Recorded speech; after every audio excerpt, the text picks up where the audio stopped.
And a good day to you all. It's me, GhostCritic, here again for another Thursday review show.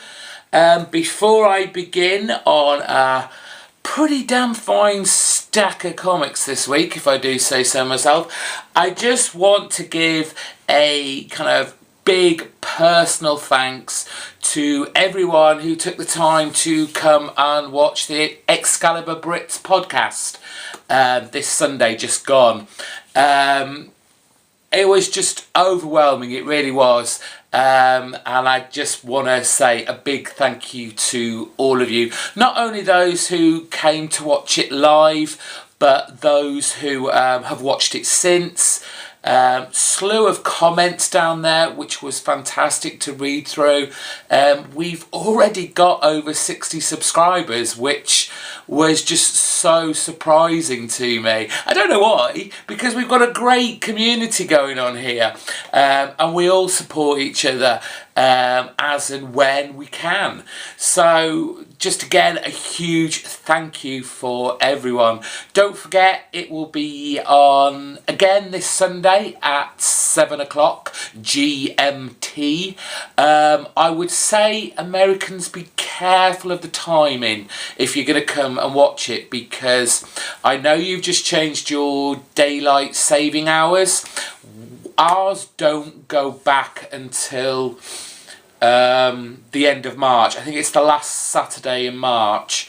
So this Sunday, just be careful of your timings. So yeah, and plus we have a guest coming on to join in the discussions, so look out for that. Anyway, you're here to listen to me chat about books I picked up this week, and I've kind of put them in order of likeness.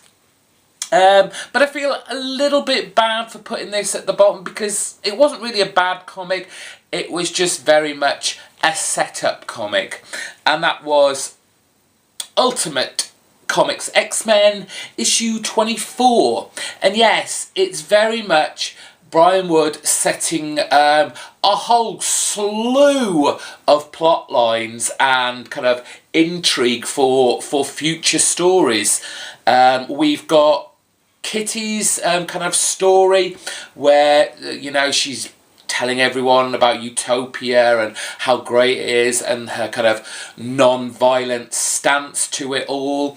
So they have this peaceful community, which you know isn't going to last, but, you know, everyone's all happy and jolly, and oh, isn't it great that everyone's coming to Utopia. We've got the kind of offshoot group led by Mac 2, and already there seems to be mutiny in the ranks through Warpath and Psylocke. Karen Grant over in, is it Tia? I think that's what it's called. She's not happy she can't find out what's going on in Utopia anymore, because they're using the seed to build these big forests and stuff, so her little flybot thing can't actually see what's going on. And then we get that name mentioned, Jean Grey. So that was a little bit exciting. And then, you know, Washington DC, all those humans, they still ain't happy. Doesn't matter that the mutants don't have this seed anymore and causing, you know, worldwide mayhem with the thought of having free food forever. They still want to put the hurt down on the mutants in Utopia, so they're plotting away on the sidelines too. And finally, what's Jimmy Hudson up to? I shall say no more. The artwork was quite nice in this. It was definitely an interesting, nearly kind of hippie, hip indie kind of look to it. I think if this artist continues, it'll certainly be a style that will grow on me. The characters do look a little bit different than we're used to seeing them as from previous artists, but you still obviously get the gist of who they are.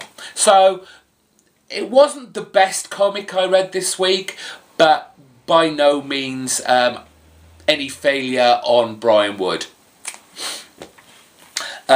issue 19 of Buffy the Vampire Slayer, and it's part 4 of Welcome to the Team. And it kind of all got left up in the air at the end of last issue, where Ilya had accidentally transported Buffy to the wrong location. And we kind of jump a little bit on, and we find that Ilya has had her power siphoned off, and she is just kind of like a regular human being now, which kind of raises all interesting questions, because the body that that was taken for her magical power was just that. It was a shell, and so theoretically she should now be dead, but she's still walking and a talking. Well, the rest of the council have fled, hopefully to regroup and come back stronger and more ready for the siphon. So that kind of leaves Buffy to bring Ilya back home with her, and this is where finally Buffy finds out that Dawn is in now a coma. Now, this is the great thing I felt about this comic, because it's a plot line that you should have really seen coming. It's so obvious why Dawn is ill and in this coma, but you've forgotten kind of like the origin of Dawn. I mean, I've never really liked Dawn as a character, even in the TV series anyway, but she stayed, so I kind of just got used to her. But you forgot her origin, and that was her. She's not really Buffy's sister. She is this kind of ball of energy, key thingamagubbin. She's not a real person. And what is this kind of energy made up? It's made up of magic. And with Buffy's kind of little epic tantrum battle, breaking the kind of magic egg portal thing, and stopping magic from existing on our plane now, well, Dawn's batteries are kind of, well, they're emptying. And this is why she's in the coma. So obvious. But you just didn't see it. Well, I didn't anyway. There's the usual kind of recriminations against Buffy that it's all her fault from Xander. We've seen this kind of conversation even in the TV series. When someone's hurting, they usually lash out at the one person that they really should be keeping close to them, because it's going to be Buffy that sorts this all out at the end of the day. But much better issue than we've been used to over the last few months. And I'm starting to pick up about Buffy again. No longer on the precipice of being culled. Mind the Gap, issue 8, and had a better feel for this book than I have for a few issues. Now, this is my fault as a reader and is no slight on McCann's writing. I'm just a bit of a thickie when it comes to these kind of whodunit, kind of thriller genre type books, even films. And this is why I used to like Columbo so much. Because you always knew who the culprit or the murderer was right at the very beginning, and the whole program was Columbo showing off and proving to the cops or whatever who did it and why they did it and how they did it.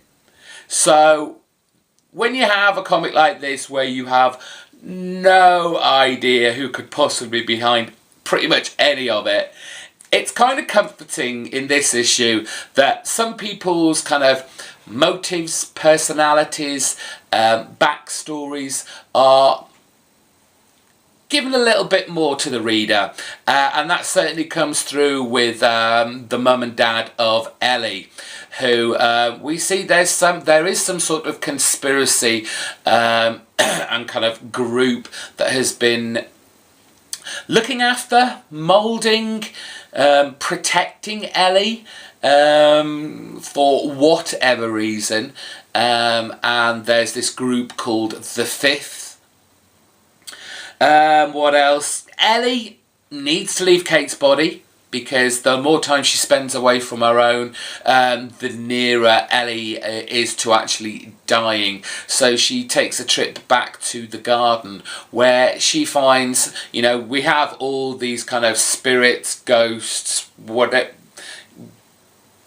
disembodied kind of spirits type of deal, and they've all heard about Ellie and how she can go into other people's bodies, and they clearly want help from her to go, you know, give those last messages to their loved ones before they kind of pass on, or just in case they don't wake up from their comas. I'm very, very, very excited for the next issue. They've already hinted that next issue someone is going to die.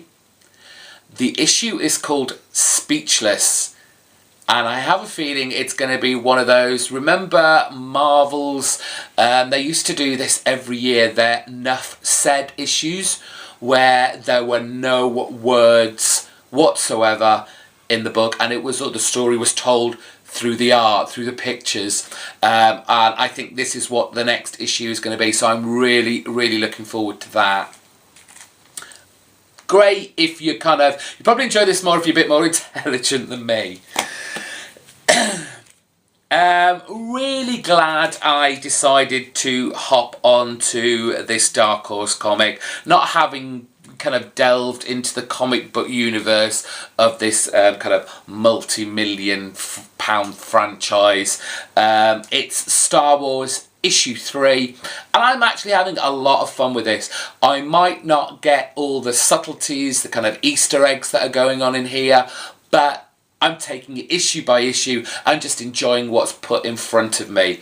Vader makes an appearance right at the very beginning. Almost, if you can say this of Vader, with his tail between his legs after the Emperor Palpatine giving him a bit of a shakedown for his failure from the first Death Star.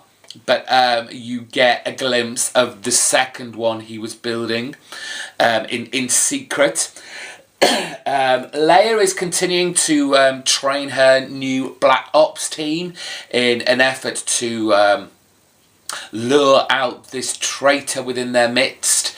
Luke has what appears to be a little bit of a love interest going on, but Leia isn't too sure about his interest in the woman, and it kind of leads us to is this woman all she appears to be? So I kind of just love the kind of the conspiracy, the espionage, if you want to call it, that part of it, with Leia wanting to like leak out false information in the hope that it will yes, lure out this traitor. It's not all talky. The action, of course, who's going to bring it? It's our cover star, Han Solo, meeting up with Moff Mars, kind of go-between, and there are stormtroopers, laser blasts, explosions aplenty. Nice, exciting, well-balanced issue.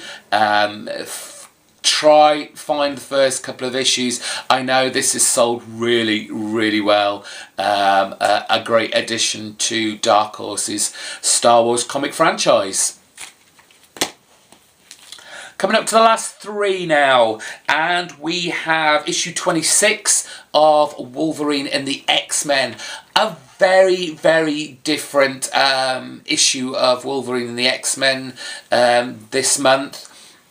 And this helped me a lot. I haven't read the is it kind of maxi series, or you know, the mini series of Origins or Origin. So I wasn't familiar with his kind of half brother dog, but this sets everything up and explains everything for any new readers. So get the last issue, and this is another great kind of jumping on point if you're not already, and why aren't you picking up one of the best X titles Marvel has to offer at the moment. The artwork, the history part of the artwork is beautiful. It's all kind of painted, pastel low tone colours. It's the present day artwork that was a bit iffy for me. I wasn't too keen on how the artist was drawing and presenting Wolverine and Dog. It wasn't really to my taste, and I kind of ended up very much missing the likes of Bradshaw and Bocello on this title. Hopefully either of them will be coming back very soon. Fingers crossed. We don't see the kids at all in this. It's a smackdown between Dog and Wolverine, and we get more information on what Dog's been up to. And there is a time travelling duel involved, and it does look like the kids are going to get more than they expected in this kind of training lesson that Wolverine's done, bringing them to the Savage Land. A really good title. I'm still loving Wolverine The XMen. I like that it's kind of, well, it is very much divorced from what is going on in the rest of the X universe. Penultimate issue, and a damn fine issue it was too. One of those comics that just had me laughing for a change. Less of all this grim and death nonsense, though excuse me, though, you know, someone could have potentially died by the end of this issue. It is number 3 of the End Times of Brahman, Ben, and what we have is basically the kind of, it's a Woodstock event if it was organised by the Antichrist.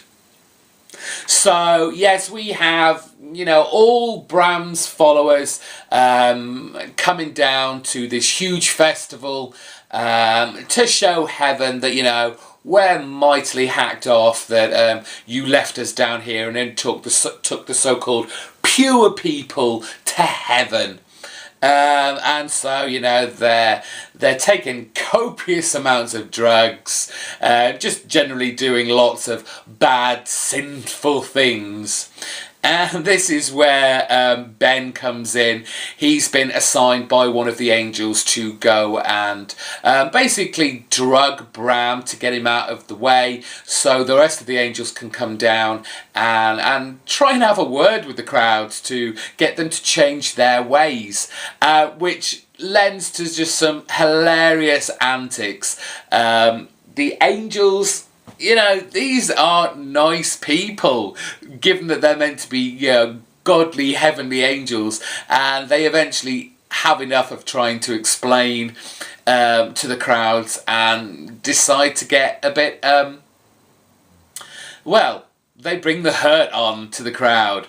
In the background, Ben is trying his hardest not to break commandments set down by one of the angels after he's just absolved Ben from all his sins, so he can do the necessary plan that they've got in place.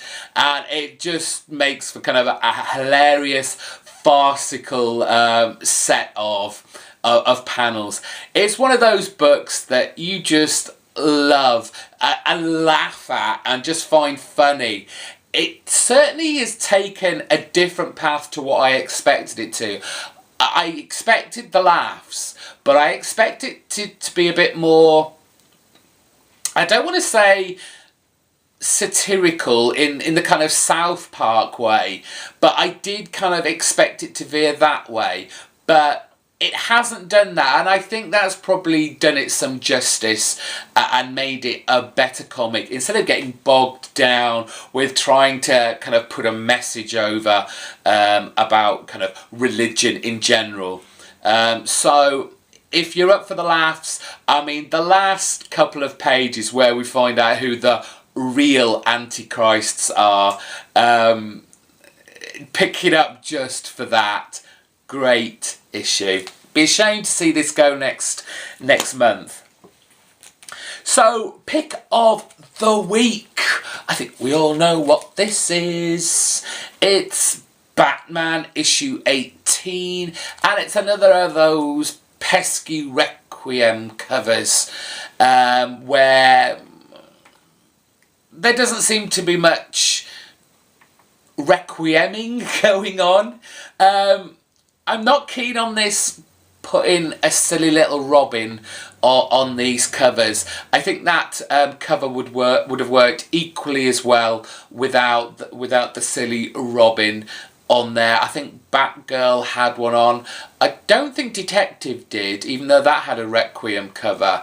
And probably need to go back and look at that. But they seem to be sticking this silly Robin on everything, and it just kind of... It makes me laugh more than makes me kind of ponder the enormity of the event, though it doesn't seem to have been all that enormous.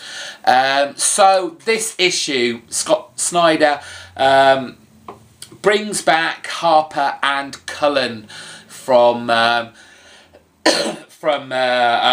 last year in when Harper kind of saved Batman's life. She's decided to kind of go out and be a kind of vigilante herself. She's decked herself out in a kind of costume. She's got a few makeshift gadgets to get her across Gotham City. And, you know, you kind of say to yourself, she's going to be the next Robin, isn't she? But I think it's way too obvious for that to happen.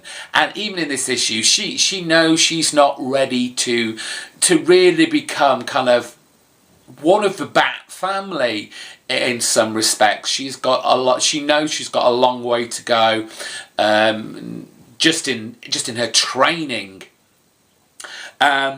But what's really happening is she's very worried about Batman, this guy who currently hasn't let her down. One of the few people in her life that she can rely on.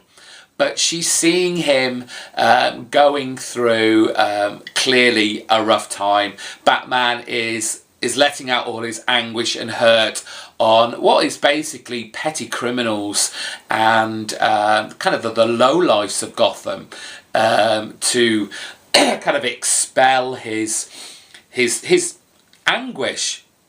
And she does at one point kind of almost save his life again, but Batman isn't happy about that and gives her short thrift and flies off and says, just, you know, give it up. But not before Harper, you know, giving one of those tough love monologues that you see so many times when Batman needs a good talking to. You always get it from like the most unlikeliest person, and here we have Harper doing that role.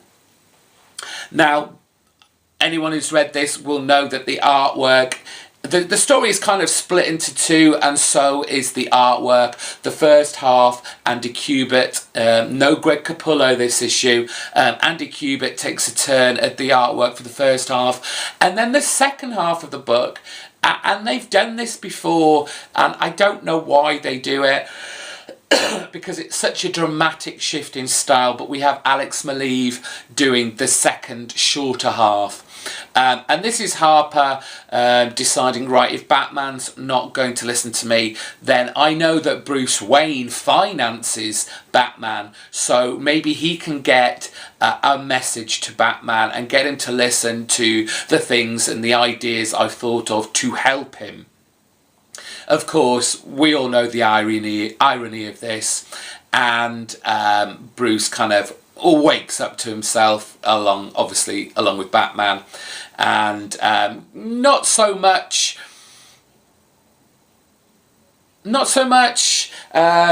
accepts Harper and what she's doing, but has a much lower tolerance now, or higher tolerance for it, I should say. It was just a really good issue. Plenty of action in there, from Batman doing his kind of 5-day stretch of beating up the bad guys, and how he looks, you know, worn out. His costume's tattered, and he seriously is looking worse for wear. So yeah, I really enjoyed this, and it was kind of a nice requiem for this current run. I'm interested to see now what Snyder has to fill in the gap between now and June, when he does his Year Zero event. So yeah, definitely. Who's not picking up Batman? And don't say I'm not. That's me done for this week. What's left to say? I'll leave it. I'll leave that one, and I might do a quick video to let you all know what's going on once I know more of the details, because it's not so much to do with me, it's to do with another YouTuber. But anyway, if you're new here, please subscribe. I know YouTube's being a bit weird and wonderful at the moment, and everything's all in different places, but find the subscribe button if you're not already subscribed, and press that button. Give it a big thumbs up, and let's have some comments in the box below. Always interested to hear what you've got to say, what you think of what's going on in comics this week. For now then, goodbye.